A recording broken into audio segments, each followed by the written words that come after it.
Non, vous venez de faire un lien avec Al-Qaïda. Je crois que c'est un faux débat. C'est des éléments de langage de l'Occident. Ce sont des terroristes qui se revendiquent appartenant à Al-Qaïda. C'est connu. Non, attendez, madame. Il n'y a pas dans ces pays-là des gens liés à Al-Qaïda. Il y a dans ces pays des mercenaires armés pour détruire ces pays. Les Africains doivent savoir à quoi ils ont affaire. Ils doivent pouvoir répondre à ça. C'est quand vous savez à quoi vous avez affaire que vous pouvez élaborer les réponses les plus efficaces. Il n'y a rien de Al-Qaïda au Sahel ou au Sahara. Ça n'existe pas. De terroristes La seule chose qui existe là-bas, c'est un certain nombre de groupes d'intérêts internationaux qui arment un certain nombre de mercenaires pour aller déstabiliser ces pays-là. L'enjeu, c'est quoi? Mais l'enjeu dans le cas du Burkina, du Mali et du Niger, c'est l'enjeu énergétique. Si aujourd'hui, la France perd ses pays, elle perd le franc CFA, elle perd sa position en Afrique de l'Ouest, elle a déjà pratiquement perdu cette position en Afrique centrale. Si elle perd tout ça, comment elle va vivre? Cette Afrique-là, c'est un quart de son PIB. Un quart. Si votre PIB chute de 25%, c'est terminé. On va tout reposer sur la France? Non, on ne repose pas tout sur la France. Voilà, c'est ce qu'il faudrait vraiment qu'on fasse une précision. Non, on n'a pas notre part de responsabilité dans ce qui arrive. Non, les Juifs n'ont aucune part de responsabilité dans la Shoah. Vous ne pouvez pas vous lever un matin et dire les Juifs sont responsables de la Shoah, c'est un scandale. Je serai le premier à vous dire, mais vous êtes fous ou quoi? Les Juifs n'ont pas conçu ça. Les deux situations sont-elles superposables? Oui, bien sûr. C'est des situations de génocide humain, de génocide culturel et civilisationnel qui sont inacceptables. Il faut comprendre une chose, madame. Personne au monde ne dira les Juifs sont responsables de la Shoah ou complices de la Shoah. C'est pas possible, ils n'ont pas conçu ça. Par contre, en Afrique, des gens s'asseyent, conçoivent le terrorisme, conçoivent le chaos en Afrique, la violence structurelle, l'insécurité structurelle, et on pousse les Africains à dire « Ah, nous avons notre responsabilité. » Nous n'en avons aucune. Il se trouve que ce n'est pas nous qui faisons le franc CFA. Il se trouve que ce n'est pas nous qui fabriquons les armes qui sont utilisées là-bas. Il se trouve que quand les terroristes à la télévision viennent dire qui les paye, ils n'ont jamais dit que c'est un État africain qui les paye. À qui profite le crime? Vous savez, ce débat qui consiste à vouloir trouver de la responsabilité des Africains alors que les autres ont conçu un système qui les terrorise, qui les tue, qui les exploite. Mais on a utilisé les Africains pour terroriser aussi les Africains. Laissez-moi finir. Que ce soit l'esclavage. Laissez-moi finir. Vous comprenez? Je vous rappelle une petite chose encore. Personne dans le monde n'ose dire les Juifs ont été complices ou machin, et avec raison, parce que c'est celui qui conçoit un système qui en est responsable, pas les types qui se retrouvent instrumentalisés à l'intérieur du système.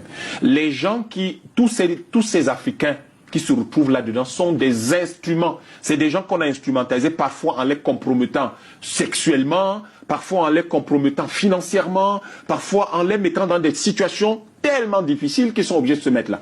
Et ils ciblent donc les faibles personnalités pour pouvoir les exploiter et les instrumentaliser, j'insiste sur le terme instrumentaliser de cette façon-là. Les Africains n'ont pas participé à la mise en place de ce système, à la conception de ce système. Ils ne sont responsables de rien. Il faut que nous cessions de faire de nos frères les complices de quelque chose qu'ils n'ont jamais organisé eux-mêmes dans leur propre pays, avant que les Européens n'arrivent ici. L'esclavage, la traite négrière, parce que l'esclavage c'est autre chose. La traite négrière, nous ne l'avons pas conçue. Ce n'est pas nous. C'est les Montesquieu et les Voltaire qu'on signe là qui étaient les vendeurs d'esclaves, ce n'est pas nous. C'est le palais de l'Élysée qui a été construit par l'argent de la traite négrière, ce n'est pas nous. Il faut donc que nous sachions qui est responsable, qui ne l'est pas. Nous ne sommes pas du tout responsables de ces choses-là. Ok, nous allons progresser. Je conclue, je termine. Oui. Il faut dire que, il faut qu'aujourd'hui, les hommes qui ont réussi à échapper à l'emprise de ce système-là puissent prendre le pouvoir partout dans nos pays pour que nous puissions réorganiser les choses. D'ailleurs, pour chaque individu qu'ils ont pris, il y en a 10 au moins qui sont morts. Donc quand ils disent qu'il y a eu 20 à 30 millions de personnes qu'ils ont transportées, ils ont massacré 300 millions d'Africains. Quand ils n'avaient pas assez d'esclaves et qu'il restait de la place dans le bateau, pour faire bonne mesure, ils prenaient le chef et toute sa famille. Comment un type comme ça, on peut l'accuser? Vous avez l'arrivée des gens qui organisent la traite négrière, les hordes arabo-musulmanes qui viennent déstabiliser les États qui existaient à l'époque, et la colonisation qui vient tout détruire. La fin du monde connu. Les gens se retrouvent dans un monde qu'ils ne maîtrisent plus, qui n'était plus le leur. Il se trouve que Ils recherchent confusément l'ADN de leur civilisation. Et cette recherche de l'ADN de leur civilisation est à l'origine de tout ce chaos-là. Si nous essayons de jeter l'anathème sur nos frères, je peux vous l'assurer, madame, les Occidentaux vont encore plus terroriser, piller notre continent. Il y a un discours, et ce discours est tenu par ceux qu'on appelle aujourd'hui les panafricanistes, et qui disent, nous devons nous ressaisir. Il est temps de ne plus nous laisser, nous devons devenir imperméables à toute manipulation, à toute corruption. Nous devons redevenir des gens sérieux.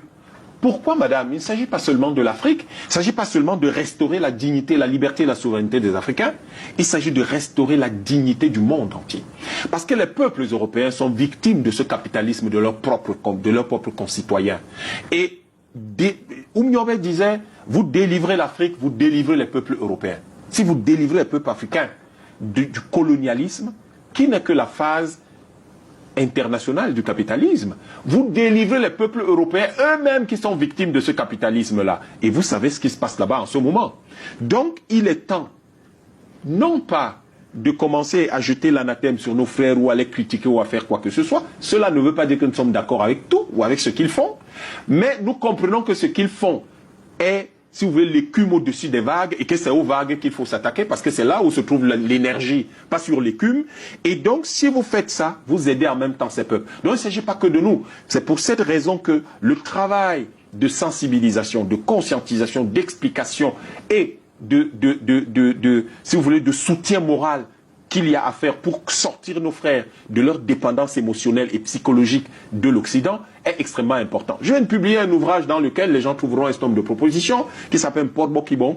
Et là-dedans, vous voyez comment nous sommes parfaitement lucides sur à la fois la partie structurelle et fondamentale de la crise que nous vivons, qui est organisée, structurée, gérée, entretenue par l'Europe et l'Occident, mais également, si vous voulez, de la partie des exigences tactiques qui vont permettre de ramener progressivement tous nos frères vers une attitude de gens libres qui doivent se battre pour sortir de l'ornière.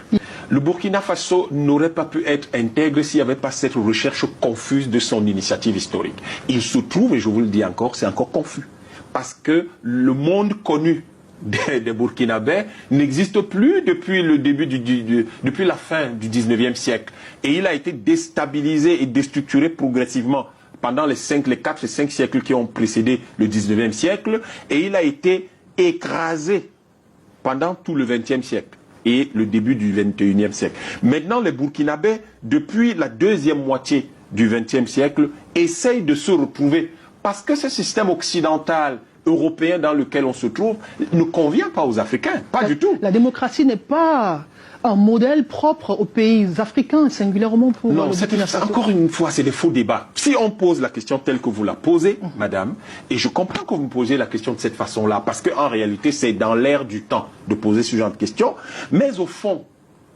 c'est pas comme ça que nos États étaient organisés. La question intéressante serait de dire comment nos États qui ont été stables pendant des millénaires, ont-ils été organisés? Vous pensez qu'ils faisaient la démocratie occidentale là? Ce que la plupart des Africains ne savent pas. C'était-il des États? On parlait de villages, on parlait de communautés. Bien sûr que si je veux démontrer que vous les Africains ne valez rien, est-ce que je vais dire que vous aviez des royaumes? Je vais simplement m'appuyer sur la théorie de Henry Morgan, qui a été publiée dans les années 1890, qui disait, qui stratifiait, qui classait les hommes en 3 catégories. Tout en bas, il y a les sauvages. La seule organisation possible qu'ils ont, c'est celle de meute, un peu comme des loups. Les loups, c'est les animaux sauvages. Et au-dessus, il y a les barbares. Et les barbares, à la limite, ils peuvent avoir comme organisation sociale les hordes. C'est tout. Et au-dessus, il y a donc les civilisés, qui sont les Européens, et qui sont les seuls capables de structurer des États. Donc, en réalité, si je suis quelqu'un qui vient vous piller, qui vient vous coloniser, mais je veux dire que vous n'êtes rien. Vous êtes simplement des sauvages. Oh, et vos chefs, et je vais dire vos rois, vous n'avez pas de rois, vous avez des villages. Sauf que ce n'est pas vrai. La structure, la construction la plus longue et la plus grande que le monde ait jamais connue, vous savez où elle se trouvait? Dans ce qu'on appelle le royaume du Bénin, au Nigeria. Mais est-ce qu'on en parle? Personne ne peut en parler. Nous pouvons organiser les États autrement que comme Montesquieu. Nous avions nos façons de faire traditionnelles. C'est ça que le peuple, le bouillonnement populaire là, les gens recherchent ce qu'ils ont, ce qui est atavique, c'est-à-dire lié à leurs ancêtres et qui avait fait la stabilité de leur pays.